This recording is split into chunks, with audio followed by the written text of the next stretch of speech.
बीजोत्पत्ति कराई। आगे चल के पुरंजन उपाख्यान आता है जिसमें चंडवेग ने चढ़ाई की, एक काल कन्या प्रकट हुई, प्रचेताओं को भगवान विष्णु ने उपदेश दिए, प्रचेताओं को नारद जी ने भी उपदेश दिए। इस तरह से उत्तानपाद का ये वंश वर्णन हुआ। इसके बाद इनके भाई प्रियव्रत, जिनका परिवार प्रियव्रत के पुत्र हुए आग्निक, आग्निक के पुत्र हुए नाभि, नाभि नाम के राजा, जिनकी पत्नी मेरु देवी, जिनके गर्भ से यज्ञ पुरुष उत्पन्न हुए। और वो यज्ञ पुरुष कोई और नहीं थे, ऋषभदेव जी महाराज, जिन्होंने अपने इंद्र की पुत्री जयंती से जिनका विवाह करा गया। 100 संतानें हुई। इनकी सर्वप्रथम संतान भरत जी। पहले अजनाब देश, अजनाब वर्ष जिस भारत को कहा जाता था, पहले अजनाब वर्ष कहा जाता था, लेकिन जब भरत पैदा हुए, भरत का राज्य आया तो इसे भारत वर्ष कहने लगे। बोल वृंदावन बिहारी लाल की। सुमति, राष्ट्रमति, तृप्ति, सुदर्शन, आवरण और धूम्रकेतु 5 पुत्र हुए भरत जी के। समय आने पर इन्होंने अपने पुत्र को राज्य दे करके भगवान की शरण ग्रहण करने के लिए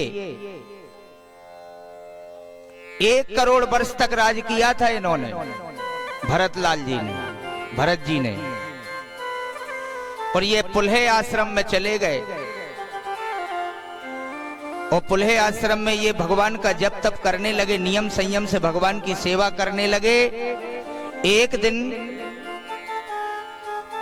गंडकी नदी के किनारे स्नान कर रहे थे। उसी समय एक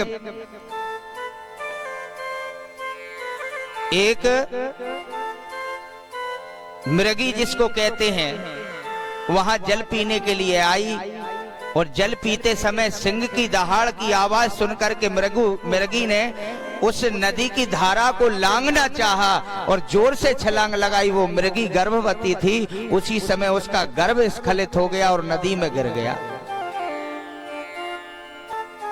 जैसे ही गिरा उसी समय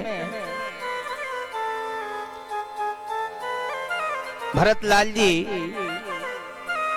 देख नहीं पाए ऐसे कष्ट को, ऐसी पीड़ा को, तो तुरंत भरतलाल जी ने जो है उस मृगी को उठाया और उठा करके उसे बचा लिया। और जैसे ही मृगी के शावक को उठाया, बड़ा कोमल छोटा सा नन्हा मुन्ना मृगी का बच्चा, इतना बड़ा आर्यावर्त, इतना बड़ा अजनाब वर्ष का सिंहासन, इतनी बड़ी, सारे मनवंतरों के स्वामी थे भरतलाल जी। उतना सब कुछ छोड़ करके कहां आए? पुल्हे आश्रम में। और पुल्हे आश्रम में आकर के मृगी के शावक को पालने लगे। उससे इतना प्रीति हो गई, प्रेम हो गया, वो भी उनके पास ऐसा रहता कि उनके बगैर नहीं रहता। मृगा से प्रेम कर लिया। एक दिन वो मृगा जो है ओझल हो गया, भाग गया। मृगों का स्वभाव है, झुंड मिल गया, भाग गया। इनको बड़ा दुख, बड़ी पीड़ा, भूख प्यास लगी, लेकिन भोजन ना करें। मृग से इतना प्रेम कर बैठे कि उसकी याद में, उसके विक्षोभ में, उसके वियोग में शरीर को त्याग दिया। जब शरीर को त्यागा तो जैसे स्वभाव के साथ मृत्यु को प्राप्त हो जाओगे, जिस समय जिसको ध्यान में रख करके मृत्यु मिलेगी, जिसको ध्यान में रख के मृत्यु को जाओगे, वो ही अगले जन्म में तुम्हारा जन्म होगा। ये पक्का है बिल्कुल। यथा मृत्यु यद काले दृश्यन्ते यथास्तुतः तस्य पुनः जन्मेन, फिर पुनः जन्म जब लोगे तो वही वस्तु, वही जीव, वही योनि तुम्हें मिलेगी।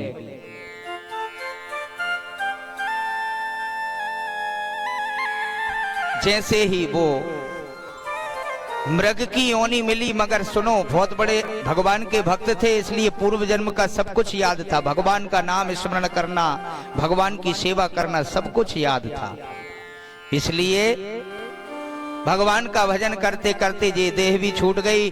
दूसरे जन्म में एक कान्यकुब्ज नाम के एक आंगिरस गोत्र में, अंगिरा गोत्र जिसको कहते हैं, उस आंगिरस गोत्र में ब्राह्मण के यहाँ जन्म हुआ।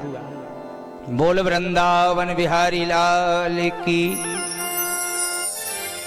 ये कथा का भावार्थ सिर्फ इतना है कि अपने जीवन में कभी भी इतना ध्यान रखो, आसक्ति किसी चीज की नहीं होना चाहिए सिवाय परमात्मा के।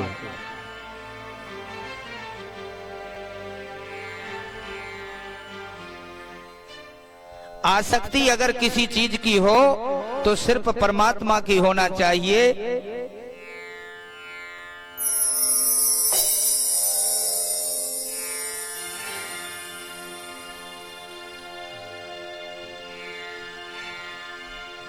कृष्ण गोविंद हरे मुरारी, हे नाथ नारायण वासुदेव।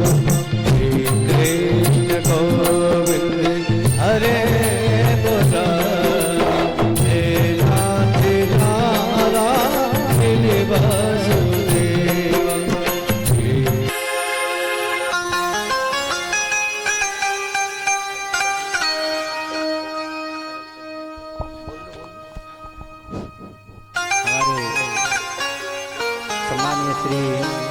रामपाल सिंह जी राजपूत जी ने महिला मंडल को जो सम्मान राशि प्रस्तुत की है। जय जय श्री राधे। उनके लिए आशीर्वाद जोरदार तालियां बजाकर स्वागत करें।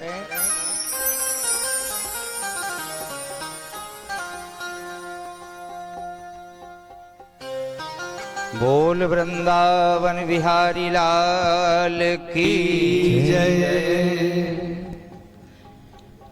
जड़ भरत का तीसरा जन्म जो हुआ वो ब्राह्मण कुल में हुआ, लेकिन वो ऐसे रहते थे ब्राह्मण कुल में जैसे पागल हो, बैरागी हो, कुछ जानते नहीं हो, महामूर्ख हो। गांव पूरा उनका आनंद लूटता था, उनकी मंद बुद्धिता का तिरस्कार होता था, या यदा कदा जहां देखो वहां उनका नाम बेकार होता था। माता पिता समय रहते छूट गए। ब्राह्मण के दो पत्नियां थीं, जिसके सौतेली माँ ने पाला। सौतेली माँ के यहाँ रहते थे तो सौतेली माँ बहुत काम कराती, क्योंकि भगवान आत्म से तत्व से भरे हुए श्री भरत जी सब कुछ जानते हुए, भगवान की भगवत्ता को रखते हुए भी मानो गौड़ बन करके बिल्कुल अपनी विद्या को छिपा लिया हो, अपनी भगवत्ता को छिपा लिया हो, और पागलों की तरह व्यवहार करते, ना अच्छे वस्त्र पहनते, ना कुछ खाते। माता भी जैसा तैसा बासा कूसा रखा हुआ बचा हुआ सब माता दे देती और वे बड़े प्रेम से खा लेते। जो कपड़े अपनी औलाद फेंक देती थी फटे चिथे, उन कपड़ों को वो भरत को देती थी पहनने के लिए। जो जूठन घर में बच जाती थी, जो गैया को भी डाली जाती है, जो बची हुई जूठन, वो भरत लाल जी को दी जाती थी खाने को। ये सौतेली माँ का व्यवहार।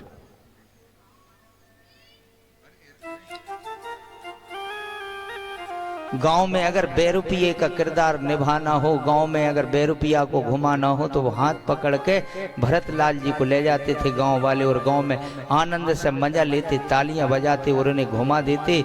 और वो ऐसे आत्मानंद भरत लाल जी कि वो उन्हें ना तो कष्ट है, ना पीड़ा है, ना दुख है, ना संताप है, वो घूम जाते। जैसा दे दो वैसे में ही संतोष, जो मिल जाए उसी में संतोष कर लेने वाले।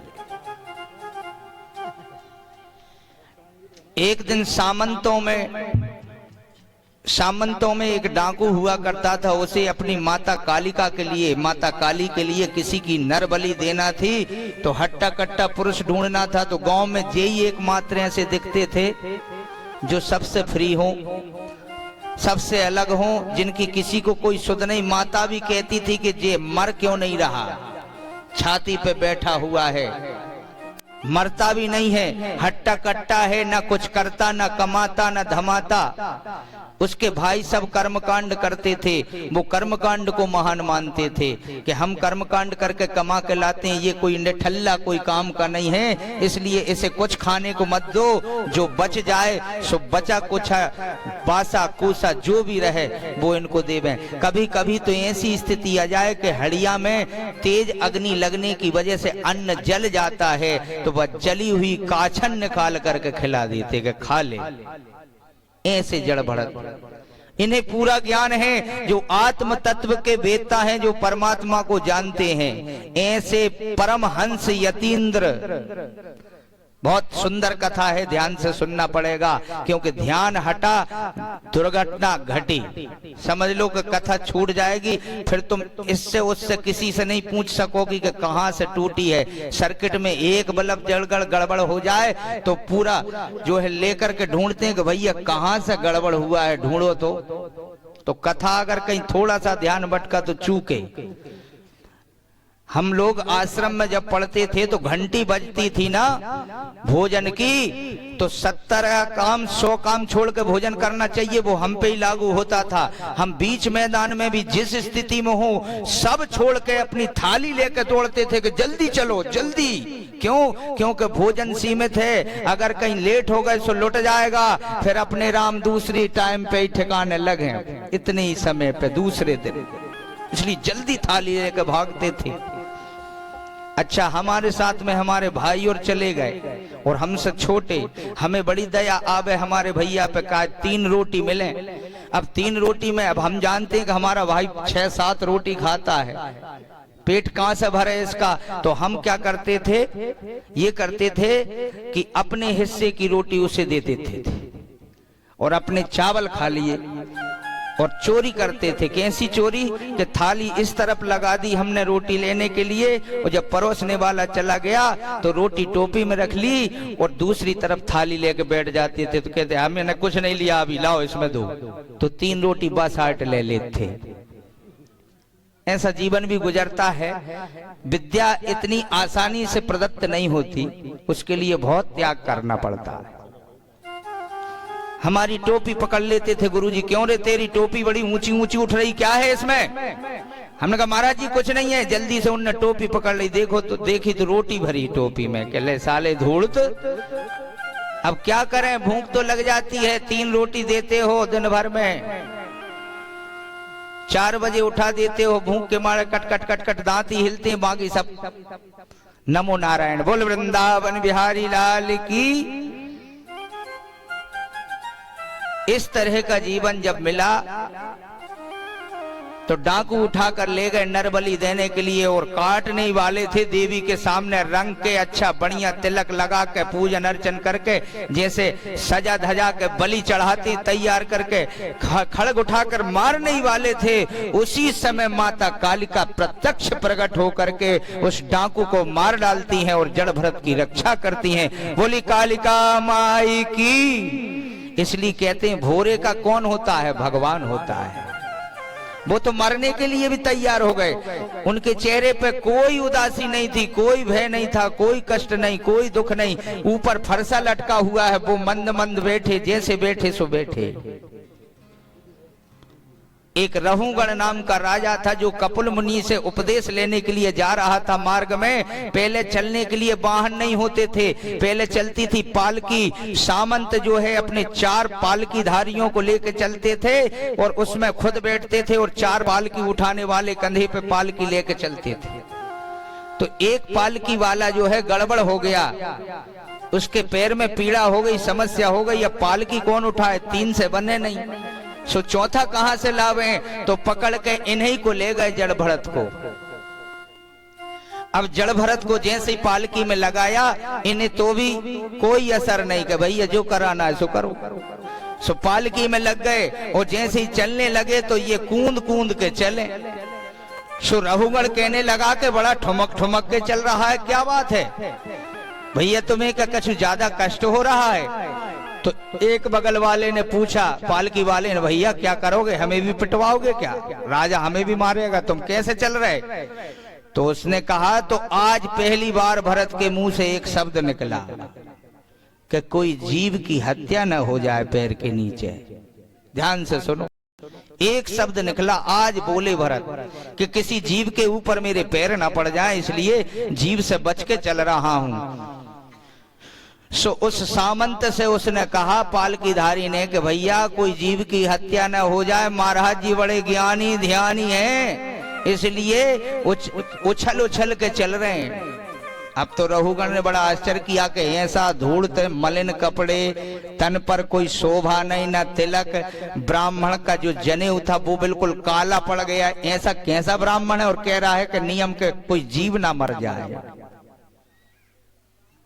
अब तो रघुगण से रहा नहीं गया, उतर करके रघुगण ने कहा कि भैया तुम ही राजा बन जाओ, बड़े सुकुमार अच्छे हट्टे कट्टे हो, तुमसे तो बड़ा कष्ट है, तुम तो बड़े जल्दी बूढ़े हो गए, वृद्ध हो गए।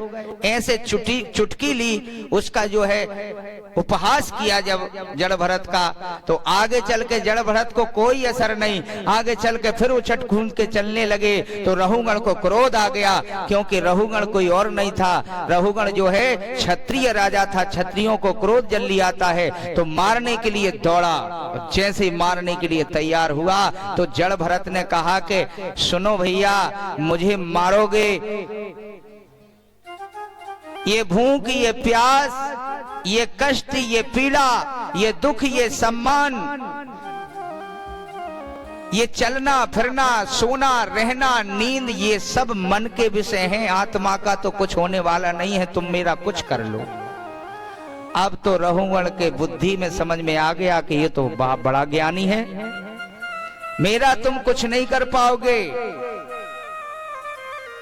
ये आत्मा चिरजीवी है, आत्मा अमर है, इसके नजदीक तक कोई नहीं जा सकता, इसको छू नहीं सकते हो तुम, ना मेरी आत्मा के पास तुम्हारी आवाज जा सकती हो, ना आत्मा के पास तुम्हारे शस्त्र जा सकते, मेरे शरीर को कष्ट पहुंचा सकते हो, मुझे दुख हो सकता है, मेरे शरीर को कष्ट हो सकता है, लेकिन मेरी आत्मा अमर है, मेरी आत्मा परमात्मा की दी हुई है, ये निरंतर भगवान का जप करती रहती है, ये निरंतर भगवान का ध्यान करती है, ये निरंतर उन्हीं का स्मरण करती है और उन्हीं को पुकार करती है। तुम इस आत्मा रूपी परमात्मा का कुछ बाल भी बांका नहीं कर सकते हो, दो मुझे कष्ट क्या देते हो।